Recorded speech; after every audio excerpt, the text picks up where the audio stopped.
Now, Noche, Diaz, the national preparation for the Baptist Chorus.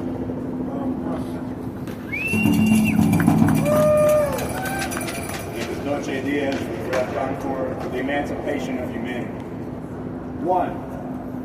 Donald Trump is a demented fascist bully with his finger on the nuclear button. This war began with war crimes, the incineration of 175 elementary school girls, and he threatened to carry out more war crimes on Easter Sunday. But bridges, power plants, and water treatment facilities are not just buildings. That means kids, just like the ones running around here, not able to get clean water, being poisoned from the food they eat and the water they drink.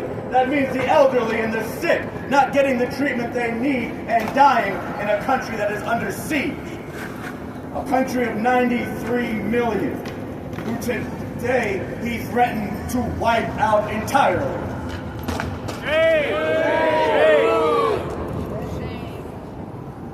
This war must stop.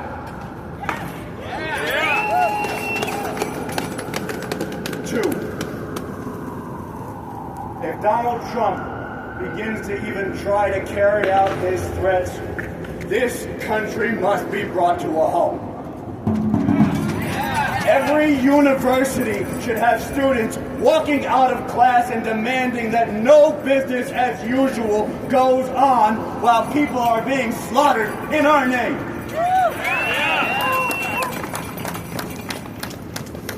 People should walk out of work and take to the streets, just like we saw in the days of 2020 after the murder of George Floyd, and again in 2021 after Roe v. Wade was removed. This is what we saw in beginning ways with the No King's Day, but it needs to stop getting channeled into dead ends, waiting for elections coming at the end of the year, while the world is literally burned to the ground around us. Every single day that this fascist regime is allowed to stay in power, not only can it carry out greater crimes, it degrades and dehumanizes everyone who puts up with it.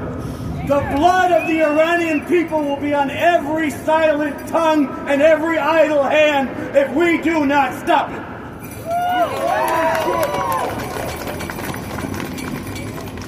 3.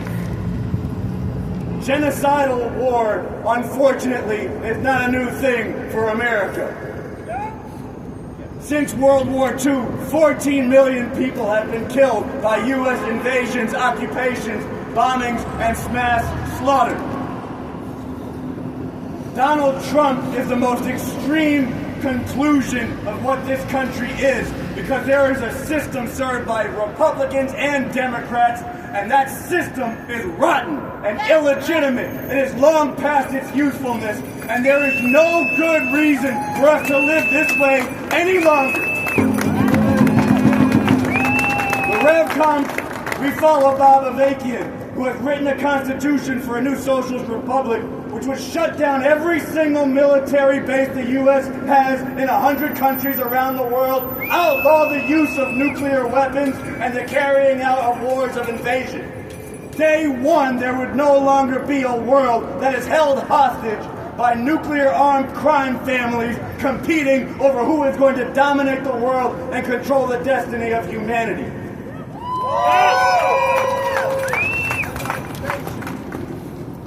If you want to fight for something worth fighting for, and have the heart and the head to live for something greater than yourself, I challenge you all to work with the RevCom Corps for the emancipation of humanity.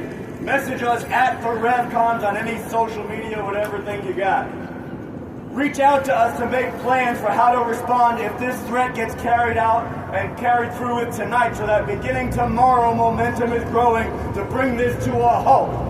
After this press conference today, we're going to be marching to Trump Tower. Join us and bring other people in and to begin to meet each other and create networks so that we respond.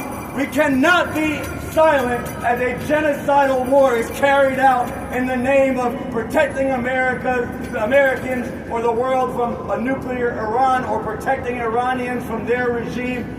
We stand with the people of Iran and the people of the world against this fascist regime and its threat to destroy that civilization.